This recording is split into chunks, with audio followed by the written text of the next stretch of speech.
This is an overview of the framework for analysis of schedulability, timing, and resources, particularly focusing on the compositional schedulability analysis capabilities. This is a tool set that can be installed as a plugin into the open source AADL tool environment. Schedulability analysis is the use of mathematical techniques to bound performance metrics of a computer system. Things like latencies, deadlines, and so on. The analysis algorithms depend on things like the workload patterns the scheduling algorithms used. There are a lot of different tools, and they all make different assumptions about those sorts of things in the system.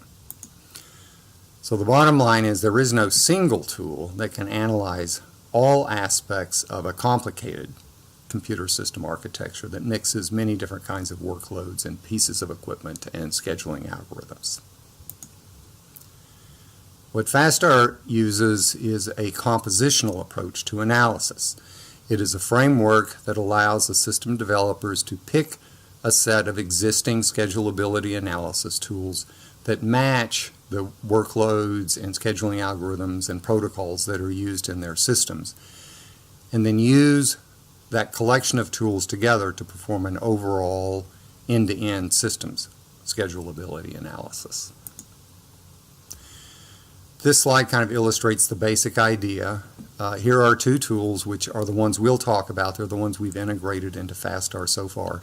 MAST is a tool that was developed by the University of Cantabria to analyze systems that use fixed priority scheduling, preemptive and non-preemptive.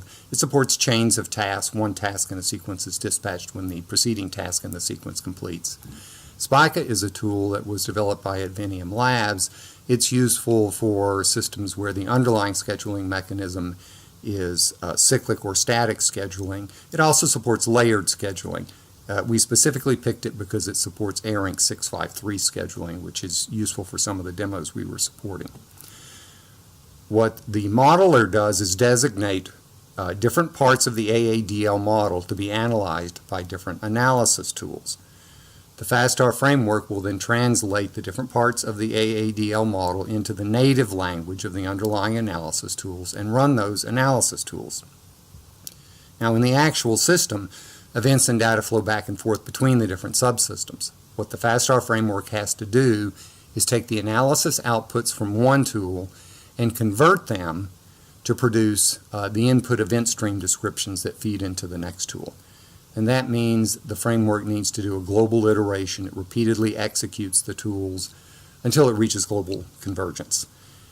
The FASTAR framework will then take all the analysis results, piece them together to produce overall end-to-end analysis to check various timing properties. The first demo we'll look at has two configurations. I'll look at explicit bindings, and then we'll look at a binding through a virtual network. This model has 4 processes hosted on a distributed computing platform. If we look inside the platform, it has 2 compute modules and 2 networks. Inside each compute module are 2 cores, memory fabric, Ethernet controller, and some memories. Properties of interest for the analyzer here are the priority range of the cores and the scheduling protocol, RMS, or preemptive fixed priority. These are just default properties for now. Other properties are the process and thread context swap times. There's a hardware clock interrupt, 10 millisecond rate. For the buses, in this case the memory fabric has a per byte transmission time of 3 nanoseconds, and it packetizes messages into 8-byte chunks for transmission.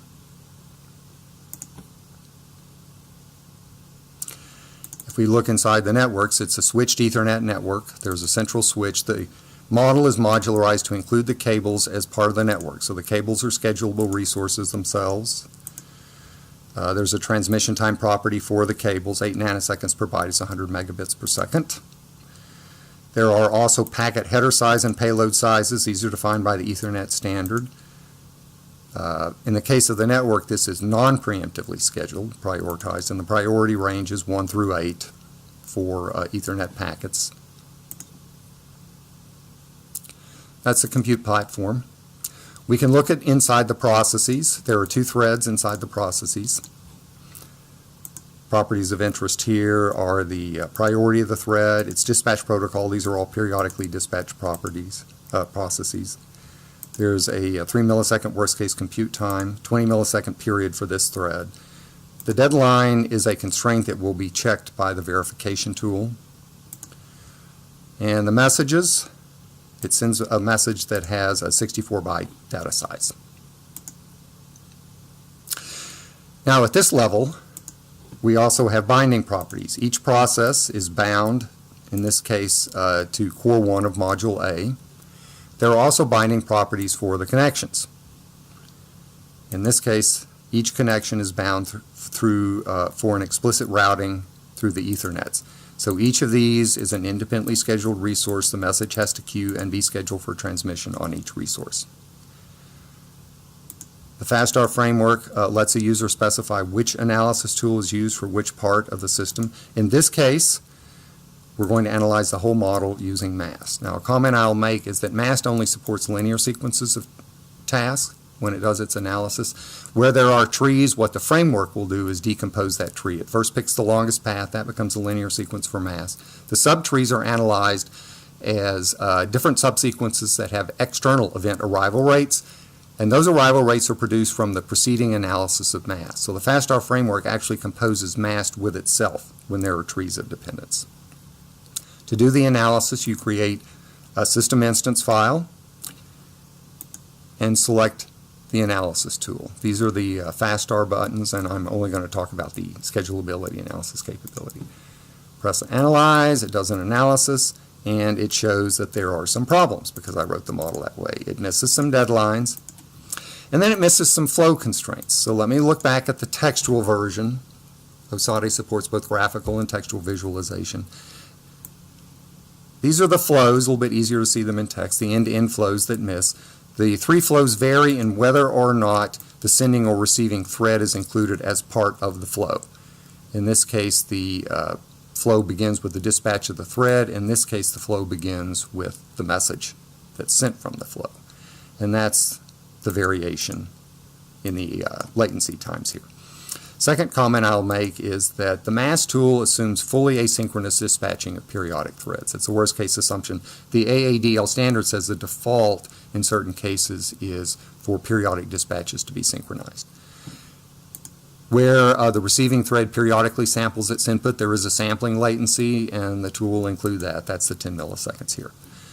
The second warning here is for a connection that's actually local to a processor. It's not bound, so it assumes a latency of 0. If you bind a connection to a processor with the MAST tool, then it will model the communication itself as a separate task that has a dispatch and is scheduled along with all the other activities on the processor.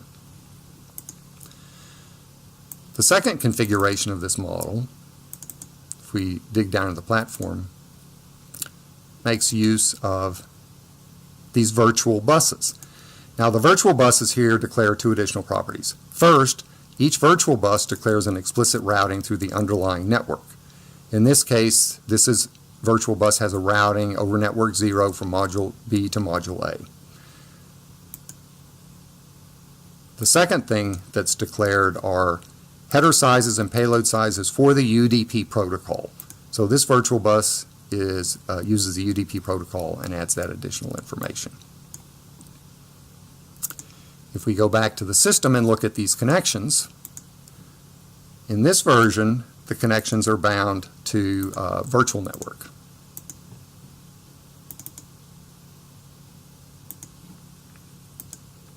And you see the connection binding is to that virtual network. So the tool goes down through those layers of virtual networking to get the final end-to-end binding and adds up all the properties through the virtual layers. Again, we can select that. Let me get rid of the previous errors here.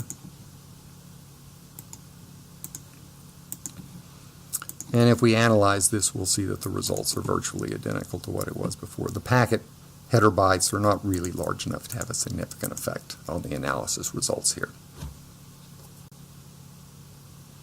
The next model we'll look at illustrates the black box or mixed fidelity modeling capabilities.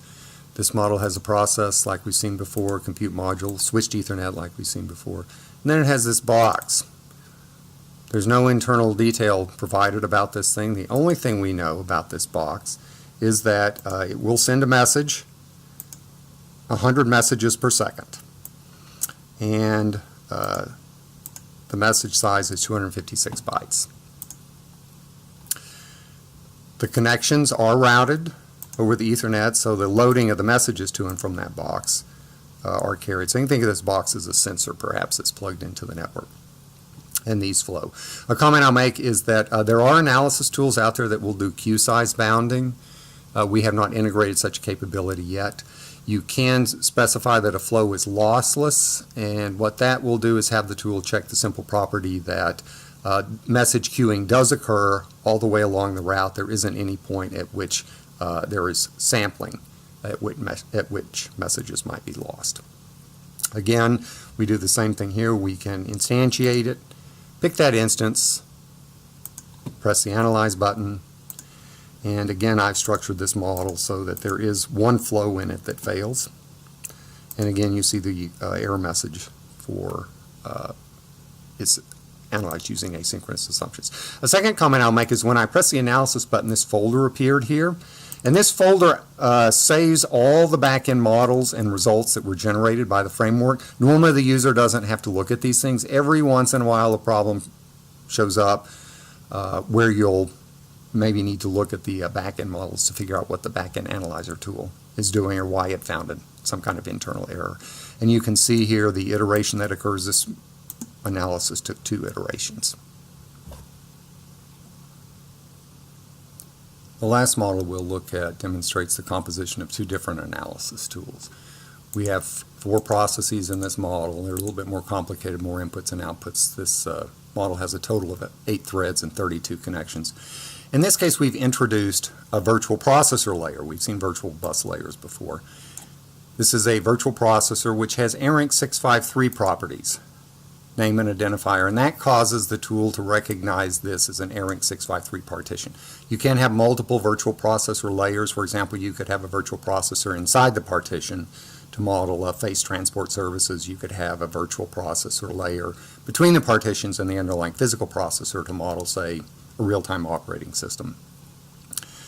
This also has properties itself. The virtual processor is bound to a physical core. There's a priority range. ARINC 653 says that within a partition, those threads are scheduled using preemptive fixed priority. The underlying processors here also have a property defined that says they're ARINC 653 scheduled.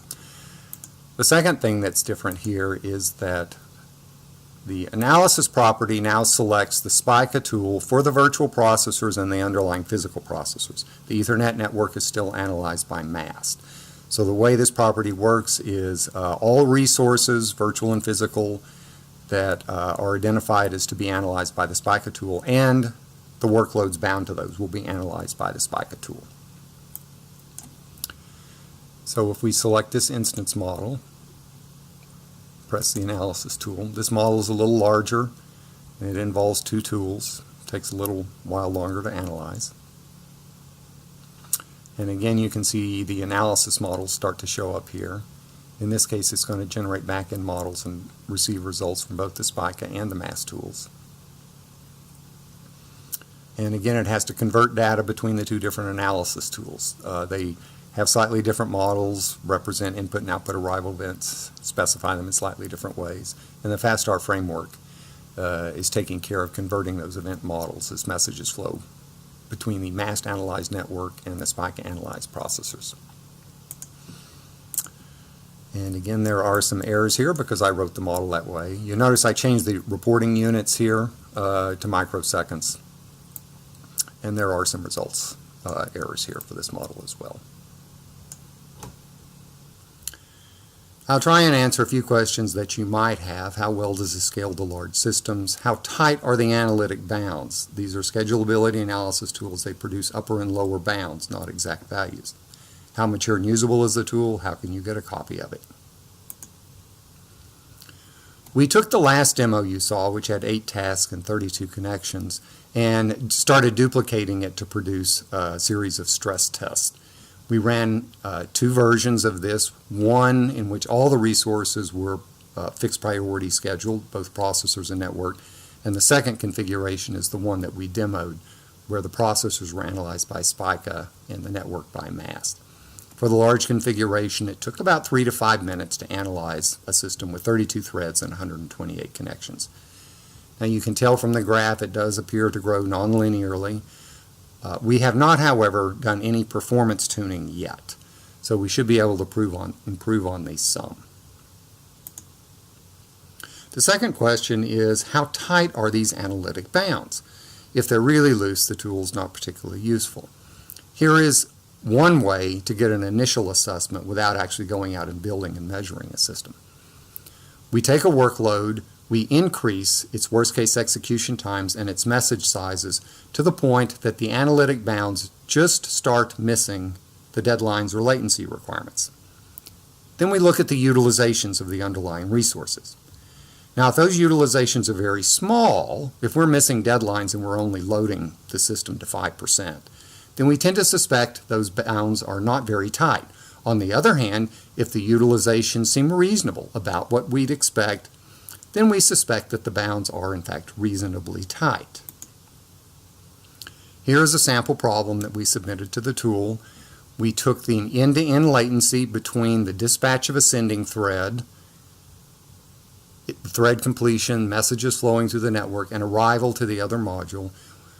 We imposed a latency requirement of twice the sending task period on that end-to-end flow, and this was for the low-rate background thread. We increased the worst-case execution times until the processors were about 75% loaded. Intermediate memory fabrics, controllers, switches, we set those throughputs fairly high, so the utilizations for those resources are fixed fairly small, 1 to 2%. We then increased the size of the messages just to the point that we started missing the latency requirement, that 40 millisecond end-to-end requirement. The overall end-to-end latency is primarily due to the latencies of the thread on the processor, followed by the latency of the message flowing over the cable to the switch, and then flowing from the switch over the second cable to the other module. To do this assessment, of course, you have to ask yourself what you think is a reasonable utilization. In this case, we're looking at the utilization of the cables. So you can think about this a minute and say, in a real system, how heavily do you think you could load those cables and still meet this latency requirement? We ran 4 configurations where we performed this exercise. 2 were all fixed priority scheduling with MAST, 2 variants of that, one 75% utilization and one slightly higher utilization. We also ran 2 configurations of the mixed system, SPICA plus MAST, 2 versions of that. One where we did not prioritize packets flowing over the network, and one where we did apply rate monotonic priority to the packets. High rate packets got higher priority. The first observation I'll make is that network latency is sensitive to the message jitter as they arrive to the network to be passed. If you look at the axis down here, the upper bound on worst case execution time for the threads is always 5 milliseconds. That's the 75% utilization on the processor. The MAST model is that sends occur at the thread completion, and the MAST tool does produce both lower and upper bounds on thread completion times. So what we're really varying here is the lower worst case execution time, which affects the jitter of thread completion, which is the jitter of message transmission. And you can see as the jitter decreases, we have higher achievable network utilization. The second observation we'll make is that the SPICA tool only produces upper bounds. The SPICA tool assumes that the lowercase latency is 0 and that message sends can occur any time between the dispatch of a thread and the completion of that thread. What that means essentially is that the SPICA analysis assumes worst case jitter all the time. So it's flat, and you can see it's roughly comparable to the MAST. We did look at both prioritized and unprioritized packets. You can see the unprioritized, the achievable cable utilization, the workload we can carry before we start missing latency requirements, is a little lower. This is interesting because our latency requirement was actually on the low rate packets. The final observation I'll make is that if you look at the slightly higher utilization graph here, just increasing utilization by 1% drops the achievable cable utilization quite a bit. Why is that? It turns out that very slight increase in worst case execution time is just enough to introduce one additional preemption by the high rate thread of the low rate thread. That significantly increases task completion time jitter and message jitter. And this just emphasizes the fact that jitter does affect network capacity, and a very slight change in utilization of the processor can have a significant effect on the achievable utilization of the network. Now, I think this is reasonably tight if you think about the latencies. If we've got a 20 millisecond thread and it's the processor 75% loaded, you think, well, maybe 15 milliseconds is a reasonable latency through the processor. The cables, if we could achieve that, then we'd have another 15 milliseconds at 75% cable loading, but that's 45 milliseconds, and the non-preemptive priority scheduling is not as efficient as preemptive priority scheduling. So my take on this is the bounds are pretty tight. The second observation I will make is that if we only simulated or tested the network at fixed worst-case execution times for the threads, we wouldn't see this variability here. These are the numbers we'd get, but the actual systems could still miss deadlines.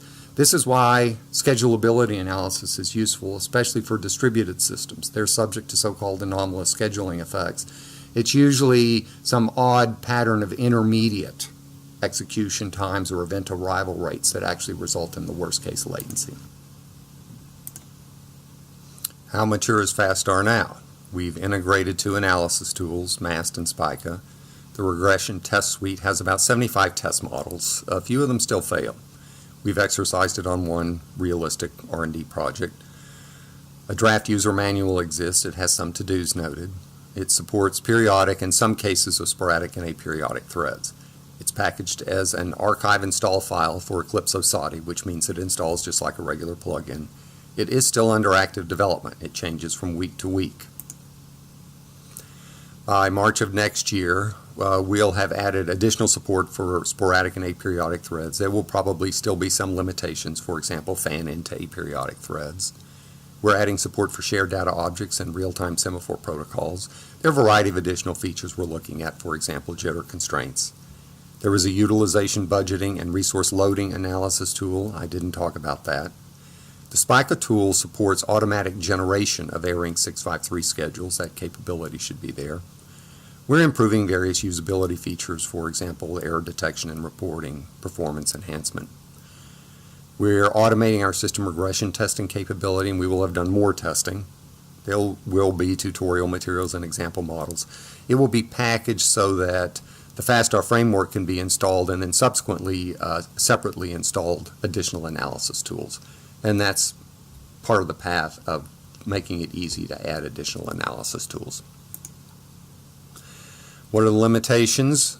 We don't expect to have done a lot of work validating it against actual running systems.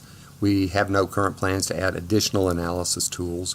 For example, things like mil standard 1553 buses or symmetric multi-core scheduling wouldn't be supported unless you added new tools or extended tools like SPICA. We won't support multiple AADL modes of operation. Modeling dynamically reconfigurable systems and the transitions between them is, in general, a tricky problem. The AADL standard lists a lot of protocols for threads and connections and so on. We're not going to support them all or all possible combinations. An example would be remote subprogram calls. The API and documentation for adding new analysis tools won't be fully mature. Doing that would require some technical support from Advenium. There won't be any views or report generators to explore the complete set of analysis results.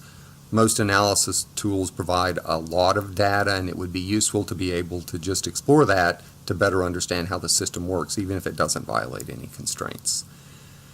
Finally, it's possible to do compositional simulation, and once you have that, hybrid analysis, where parts of the system are analyzed by simulation and parts by schedulability analysis. Those capabilities won't be there.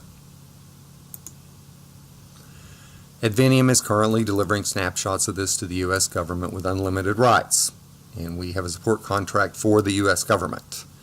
It's a U.S. government decision about when and who they want to release this to as unsupported government-furnished equipment. We have talked to the government about the possibility of setting up a password-protected track site that would provide features like downloading the plugins, issue tracking and reporting, wiki, things like that. Thank you.